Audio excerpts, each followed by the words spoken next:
Hello दोस्तों, तो केना छी अहाँ सब? अहाँ सबके स्वागत करै छी एक और नया ब्लॉग में। तो चलो आइ के ब्लॉग में अहाँ सबके देखाबऽ जा रहल छी आलू और बीन्स के सब्जी बनाबो के एकदम आसान तरीका और देसी तरीका। रोज रोज के आलू कोबी, आलू भाटा, आलू परोर के सब्जी खा खा के बोर भऽ गेलिए। तो देखियो आइ अहाँ सबके सामने बीन्स के सब्जी लऽ के आयल छी। तो ई अखन बड़ी महंगा छै, 50-60 रुपए किलो दै छै। तो चलू सबसे पहिले एकरा काटक तरीका अहाँ सबके बताबै छी। तो देखियो एहि हिसाबसँ जे हिसाबसँ देखा रहल छी सिंपल काटक तरीका छै।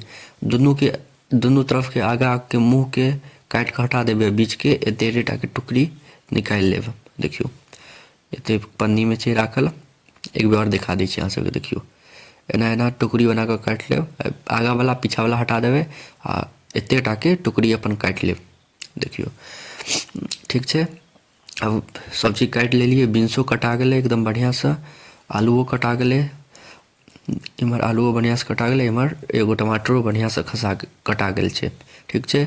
आब प्रेशर कुकरमे तेल गरम करऽ ले धऽ देलिए आ इमहर ताबत तेजपत्ता, पचफोरना और इमहर सूखल लाल मिर्च और हींग ई सब तैयार कऽ के राखि लेलिए बर्तन में।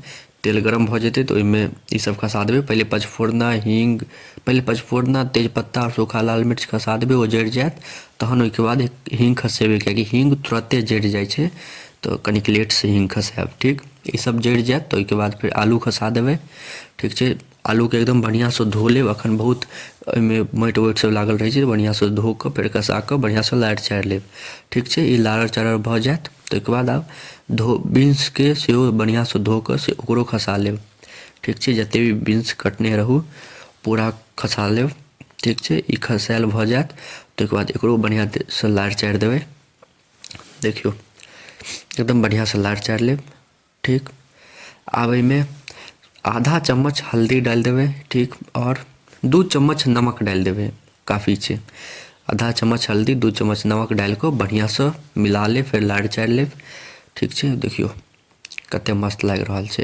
एखन तऽ और बनत तऽ और मुँहमे पानि आबि जायत अहाँ सबके देखते देरी, तऽ अहाँ सब लास्ट तक बनल रहू। तऽ ओहिके बाद एहिमे टमाटर खसा देबै। टमाटर खसेलाके बाद लारि चारि लेब। ठीक छै। तब फेर आब एहिमे धनिया पाउडर खसा देबै, अहाँ 1.5 चम्मच खसा देबै। 1.5 चम्मच काफ़ी छै धनिया पाउडर। ठीक। आब ओहिके बाद एहिमे लाल मिर्च पाउडर खसा देबै, ई 1 चम्मच काफ़ी छै। ई एते मसाला खसेलाके बाद आ फेर लारि चारि लेब बढ़िआँसँ।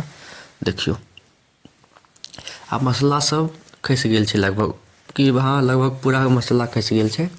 आब बढ़िआँसँ एकरा लारब चारब, कनिक देर भुजबै। ठीक छै। देखियौ सब्जी सब जते देर तक भुजबै ने ओते बढ़िआँ सब्जी बनै छै। आब एकरा कनिक देर तक आरामसँ लम्बा भुजैत रहू बढ़िआँसँ। एखन ठण्डाके मौसम छै तऽ एखन ई सब सब्जी खाइमे बड़ नीक लगै छै। ओ आलू कोबी, आलू परोर, आलू भाँटा रोज खायसँ लोक बोर भऽ जाइ छै, तऽ नया नया सब्जी खाइमे ई ठण्डाके मौसममे एकदम मजा आबै छै खाइमे। नया नया आइटम सब आबि जाइ छै ठण्डाके मौसममे तऽ खाइमे बड़ नीक लगै छै। लेकिन एखन महँगो दै छै, 60 रुपए 50-60 रुपए किलो दै छै, तऽ महँगो रहै छै। तऽ चलू देखियौ बढ़िआँसँ लारि चारि लेब, कनिक लम्बा समय तक भुजबै। देखियौ जे हिसाबसँ हम देखा रहल छी अहाँ सब स्टेप बाय स्टेप फॉलो कऽ कऽ चलू। आब देखियौ एहन भुजा जायत तऽ ओहिके बाद एहिमे पानि डालि देबै, एहिके बाद फेर बढ़िआँसँ लारि चारि लेब। जेना हम बताबै छी ओना स्टेप बाय स्टेप अहाँ सब फॉलो कऽ कऽ चलबै ने, एतेक गजब अहाँ सबके खाना बनत की बताउ। अहाँ सब उंगली चटैत रहि जायब, एतेक मस्त खाना बनत। तो देखियौ बढ़िआँसँ लारि चारि लेब। ठीक छै। पानि डाललाके बाद ओहिके बाद आब अथी कऽ देबै, ढक्कन लगा देबै प्रेशर कुकरके। ठीक। देखियौ ढक्कन लगा देलिए प्रेशर कुकरके। ओहिके बाद एतेक फ्लेमपर 3 सीटी आरामसँ लागऽ देबै, 3 सीटी। ठीक छै। 3 सीटी लागि जायत तऽ ओहिके बाद एकरा खोलि कऽ आब देखियौ कतेक मस्त बनि कऽ तैयार भऽ गेल छै। एहिमे गरम मसाला खसा लेब। गरम मसाला अगर अहाँके पास हैत तऽ ओकरा खसा लेब, 1 चम्मच काफ़ी छै गरम मसाला। ई अपन घरके गरम मसाला बनल छै। जे सब ई ब्लॉग नहि देखने हैब गरम मसाला केना घरपर बनै छै, जाकऽ जरूर देखब, हम डालि देने छी। तब गरम मसाला डाललाके बाद बढ़िआँसँ एकदम लारि चारि लेब। देखियौ कतेक मस्त लागि रहल छै। अहाँ सब बताउ अहाँ सबके मुँहमे पानि आबि रहल यऽ कि नहि? एक नम्बर सब्जी बनलै। अहाँ सब घरपर जरूर एक बेर ट्राई करब, एक नम्बर सब्जी बनत।